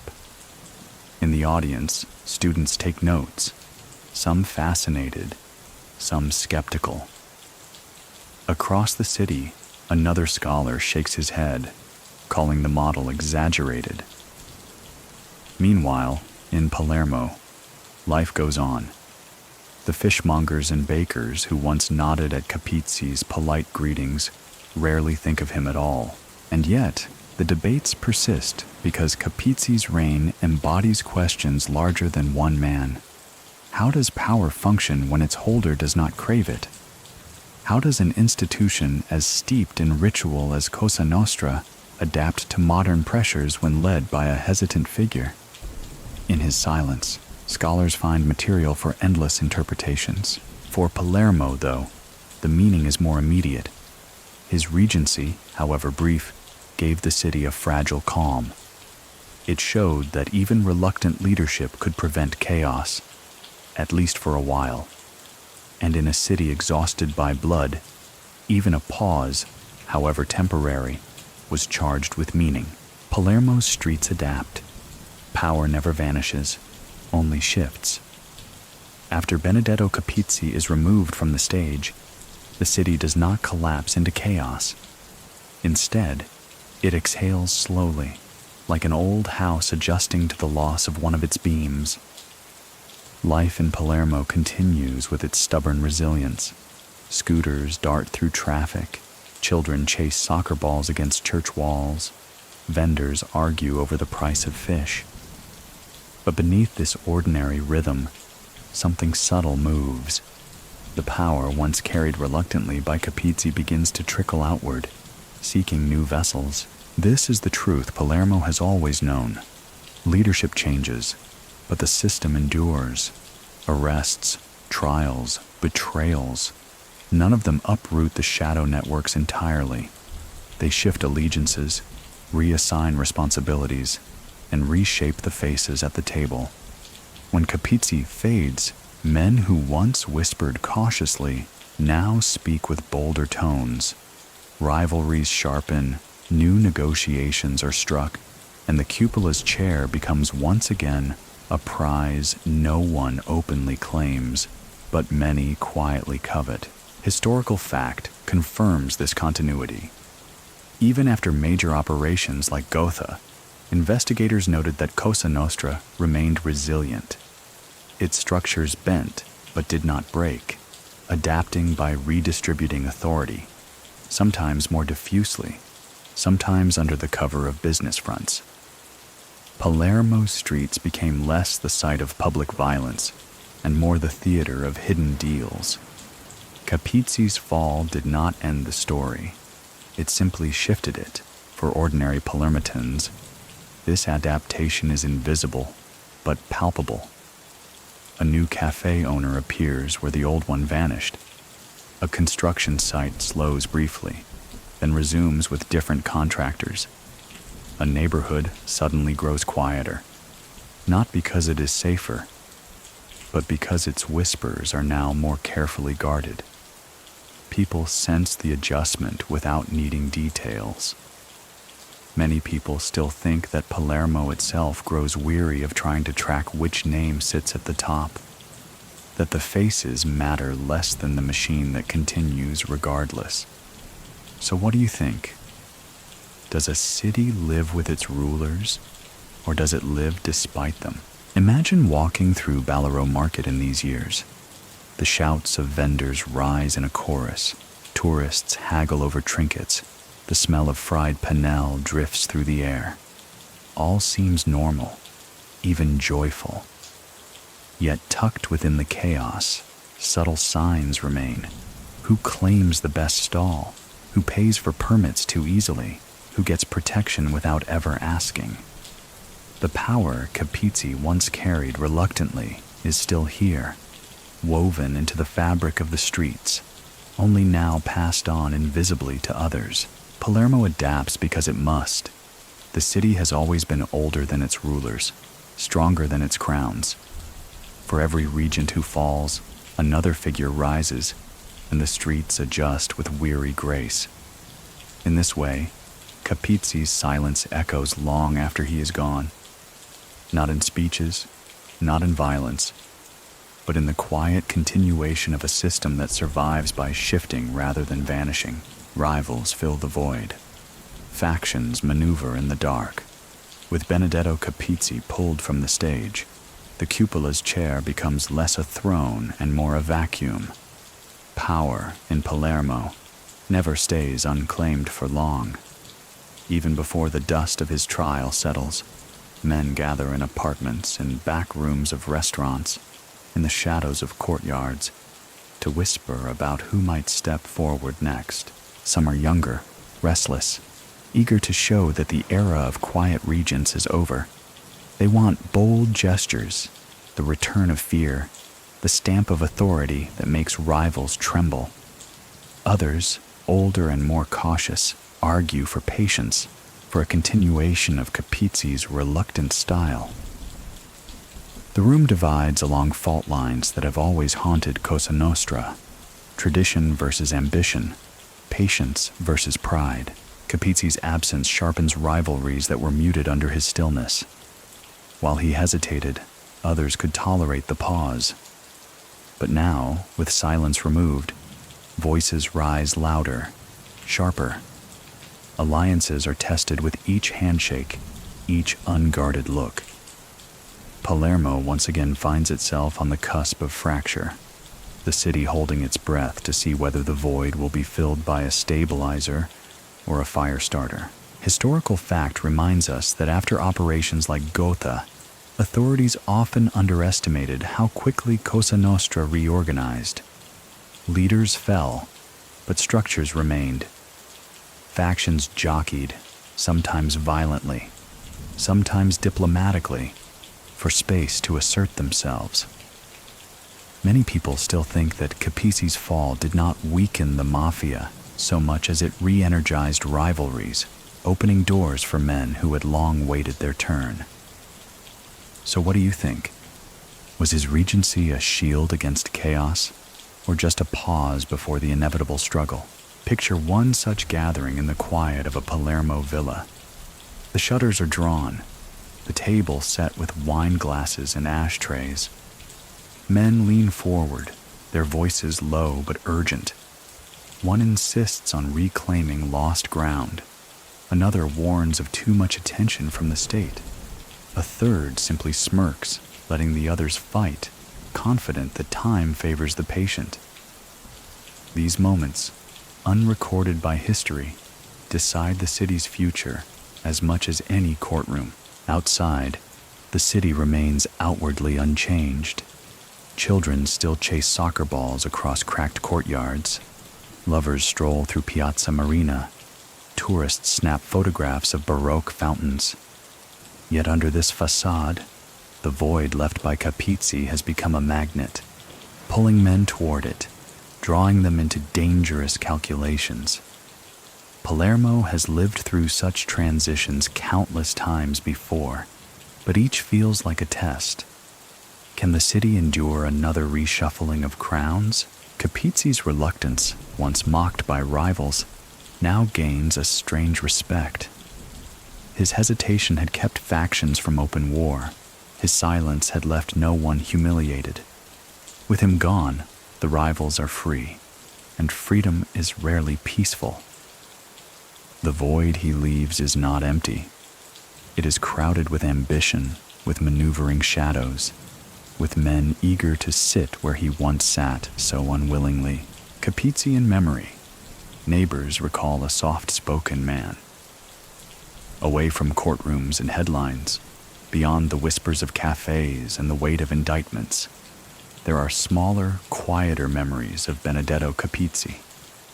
In the stairwells of apartment blocks, in corner bakeries, in the rhythm of everyday Palermo, his image is gentler than the one painted by prosecutors. An elderly neighbor remembers how he nodded politely each morning, carrying his briefcase as if he were an accountant rather than the regent of the cupola.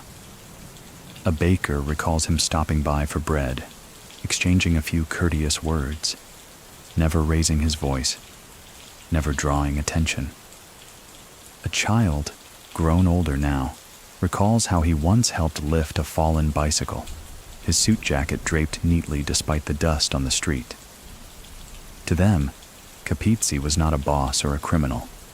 He was simply a man in their neighborhood, courteous, restrained, ordinary. This contrast is striking. Historical fact shows Capizzi indicted, accused, tried as a symbol of Cosa Nostra's persistence. Yet in memory, he exists also as a neighbor who watered plants on his balcony and never failed to greet passers-by. Many people still think that such ordinariness was his greatest disguise, the mask that allowed him to endure in plain sight. But perhaps it was not a mask at all. Perhaps it was who he truly was, reluctant in both crown and crime. So what do you think? Was the Regent's ordinariness a role or his essence? Palermo itself carries this duality. On one side, the state frames him as proof of organized crime's lingering power. On the other, his neighbors remember a man who never sought the spotlight, who moved with humility. These memories live together uneasily, as though the city itself cannot decide which story to believe. Picture a courtyard at dusk.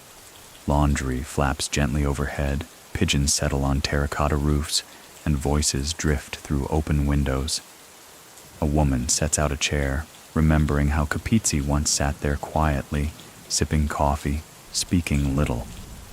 The memory carries no menace, only familiarity. For her, his fall was not the collapse of an empire, but the absence of a courteous neighbor. This is how cities remember reluctant men, not in monuments or statues, but in small, private recollections.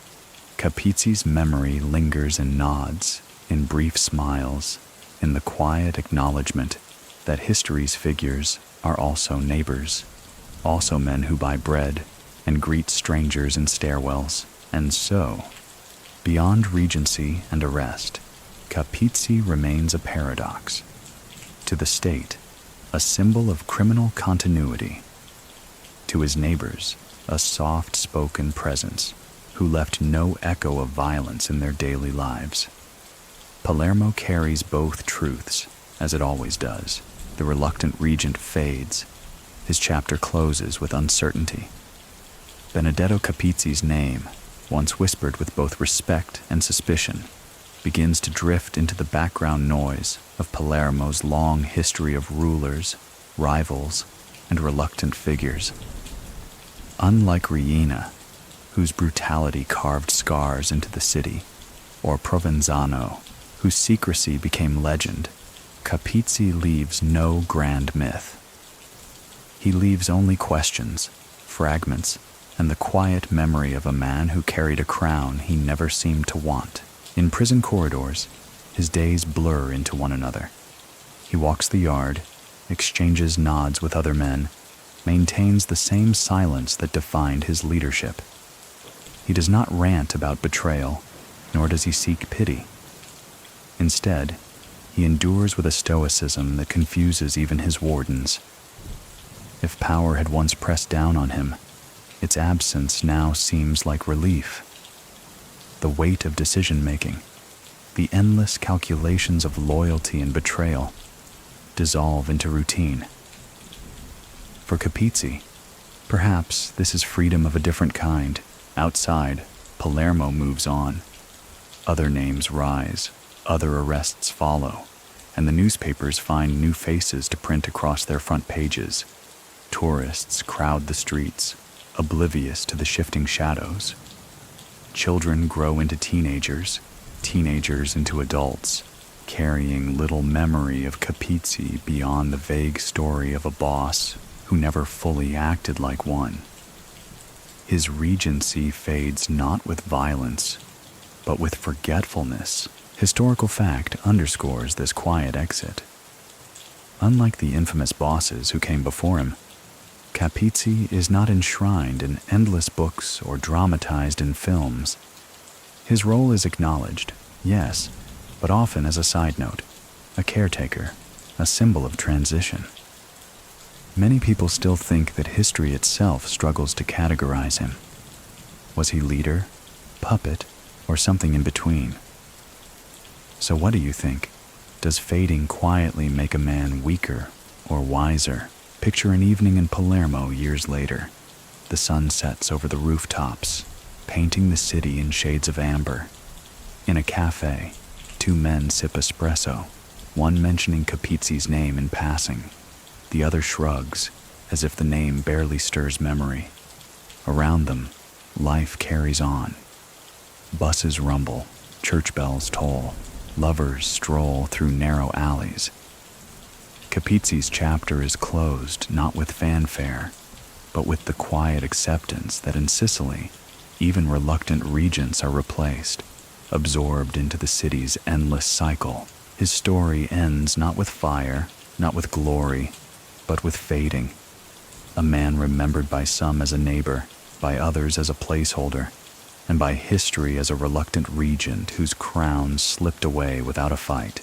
Palermo still restless, echoes of his crown linger nightly. Even after Benedetto Capizzi's fall, the city does not entirely shake his presence. His name drifts through conversations like smoke that refuses to clear. In court records, in news archives, in quiet murmurs over espresso, the reluctant regent continues to haunt Palermo, not as a tyrant or a hero, but as a reminder that silence itself can hold power. The streets absorb his memory in subtle ways. A shuttered cafe where he once met associates seems heavier to those who pass by. A balcony where neighbors recall him watering plants feels strangely vacant. Palermo's restless energy does not allow for true closure. It recycles figures like Capizzi into its endless rhythm of crowns rising and falling, of names whispered and then replaced. Historical fact provides the closure. The cupola did not vanish with his arrest. Others stepped in, others maneuvered, and Palermo's underworld continued, reshaped but unbroken. Capizzi's reign was brief, reluctant, and yet it marked a moment when the mafia, battered and surveilled, sought stability through a man who never craved the throne.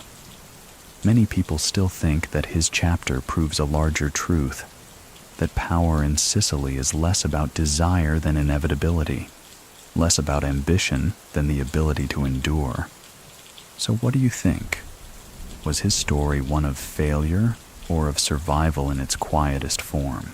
At night, Palermo's restlessness is most visible.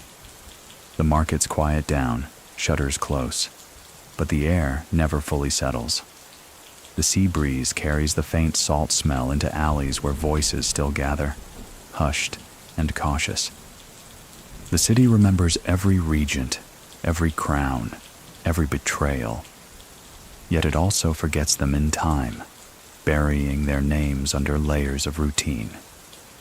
Capizzi lingers somewhere in between, half remembered, half erased. For the ordinary citizen, his name eventually becomes just another in the long chain of men who came and went. But for those who watched closely, his silence, his hesitation, and his reluctant regency remain symbols of a Palermo forever caught between shadows and survival.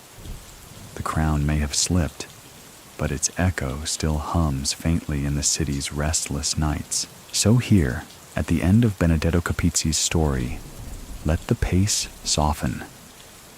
The weight of trials, arrests, and whispered betrayals begins to ease, like footsteps fading down a long corridor. Palermo itself exhales, the roar of helicopters replaced by the gentle hum of evening traffic, the laughter of children echoing through narrow courtyards, and the sea breathing steadily against the shore. The reluctant regent is gone now, his crown set aside, his silence folded into the city's endless rhythm.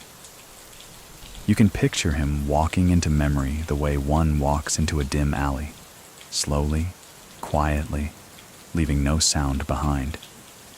In that fading, there is no spectacle, no fire, no shouting. There is only rest, a release from the heavy mantle of reluctant power. As the city drifts into night, windows glow faintly, laundry sways in the breeze, and cafe chairs are stacked neatly outside shuttered doors. Palermo is restless, yes, but tonight it is calmer. The echoes of Capizzi's crown are only whispers, barely stirring the air. Let that calm seep into you now. Imagine the soft hum of a fan in your room, the steady rhythm of your own breath, the slow drift of thought into silence. Whatever burdens you carried into this story, set them down, just for a while. Palermo has carried its weight for centuries, and it will keep carrying it tomorrow. Tonight, though, It rests, and so should you.